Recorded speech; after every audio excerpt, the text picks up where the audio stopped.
The snow was falling so heavily that night, it felt as if the sky itself had decided to erase the world, burying roads, trees, and hope under a white silence.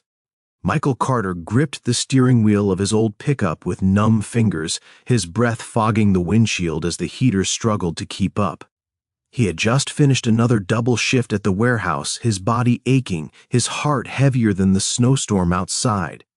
Then he saw her, a small figure, barely visible through the swirling white, standing alone on the side of the empty highway. No coat, no shoes fit for winter, just a thin dress and eyes that looked like they were carrying an entire lifetime of fear. In that moment, Michael didn't know that stopping the truck would change not only his life, but the fate of a powerful man the whole nation was searching for.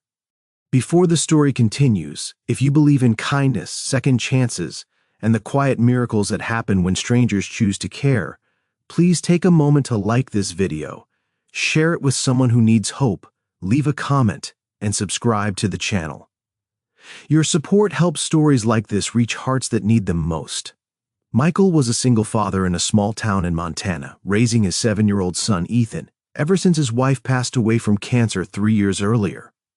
Faith was the only thing that kept him standing some days. He prayed before every shift, before every meal, before every hard conversation with his son about why mommy wasn't coming back. Life had not been kind, but it had taught him compassion. That was why, despite the risk and the blinding storm, he pulled over. When he opened the door, the cold sliced through him, but what struck him more was the silence of the girl. She didn't cry. She didn't speak. She just stared at him, trembling, her dark hair crusted with ice, her lips blue. Michael wrapped his jacket around her without a second thought and lifted her into the truck, whispering a prayer under his breath. At home, Ethan watched wide-eyed as his father carried the girl inside. She looked about 10 years old, though malnutrition and exhaustion made her seem smaller. Michael tried to ask her name, where she was from, if anyone was looking for her, but she never spoke. She only clutched the cross hanging from Michael's neck, her fingers shaking as if it was the only solid thing left in her world. That night, Michael gave her dry clothes, warm soup, and a blanket, and let her sleep on the couch while he stayed awake, listening to the storm howl and wondering how a child could end up so lost in such deadly weather. The next morning, the storm had eased, but the news was still grim. Television screens showed urgent alerts about a missing CEO, Daniel Whitmore, a Christian philanthropist and head of a major healthcare company. His private car had gone missing 2 days earlier while traveling through the mountains. Search teams were deployed, helicopters grounded by weather, and the entire country was watching. Michael barely paid attention until he noticed something strange. The mute girl stood frozen in front of the TV, her eyes locked onto Daniel Whitmore's photo. Her hands began to shake violently, and she fell to her knees, pressing her palms together in a gesture Michael recognized immediately. She was praying.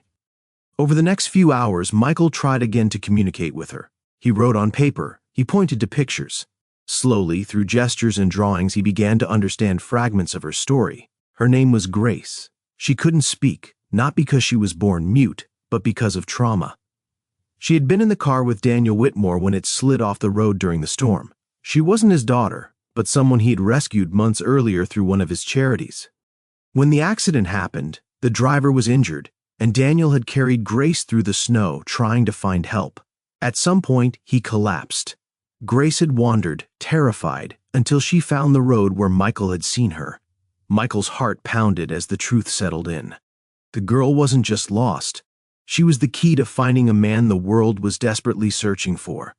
Without wasting time, he bundled Grace up, left Ethan with a trusted neighbor, and contacted the authorities. Search teams arrived quickly, but the storm had erased most tracks. Grace tugged at Michael's sleeve, her eyes pleading, and then she pointed toward the mountains. Against protocol, but guided by a sense of faith he couldn't ignore, Michael insisted on following her. The hike was brutal. Snow reached their knees, the wind cut like glass, and every step felt like a test of endurance. Grace moved with surprising determination, stopping often to point, to pray, to guide.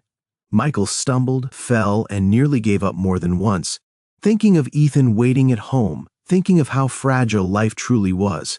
But every time he looked at Grace, he saw courage born from love and survival. And he kept going. They found Daniel Whitmore just as the sun dipped behind the mountains, painting the snow in shades of blue and gray. He was alive, barely, sheltering in a shallow cave, his leg badly injured, his face pale. Grace collapsed beside him, tears streaming down her face as she held his hand. Michael radioed for help, his voice breaking as relief washed over him. Rescue teams arrived within the hour, airlifting Daniel to safety. Doctors later said that without Grace's guidance, he would not have survived another night.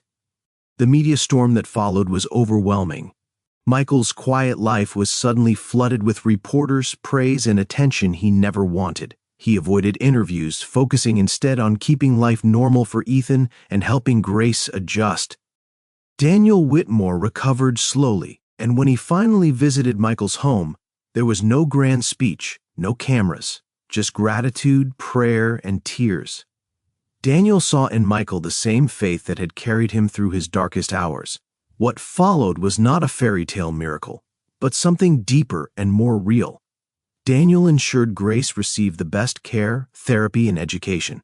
Over time, with patience and love, her voice began to return, not all at once, but in fragile steps. Michael was offered financial rewards, job opportunities, and public recognition, but he accepted only what would help his son and allow him to keep his integrity. Daniel later funded a community center in their town, focused on helping single parents, traumatized children, and families rebuilding their lives. Months later, on a quiet Sunday morning, Michael sat in church with Ethan on one side and Grace on the other. When the congregation prayed, Grace spoke her first clear word aloud. It was not loud, but it was strong. She said, "Amen." Michael closed his eyes, tears running freely, knowing that sometimes God doesn't answer prayers with thunder, but with snowstorms, lost children, and the courage to stop when everyone else drives past. Before the story ends, I want to ask you something from the heart. Please comment below and tell us what part of this story moved you the most, or share a moment when kindness changed your life. Your words matter more than you know. If this story touched your heart, if it made you believe even a little more in compassion, faith, and the power of ordinary people doing extraordinary good, please like this video, share it with others, and stay connected with our channel. Your engagement helps keep these stories alive, reaching souls who need hope in their darkest winters. Sometimes, the greatest miracles are not found in power or wealth, but in a single dad who stops his truck in a snowstorm, a silent child who refuses to give up, and a God who still works quietly through human kindness.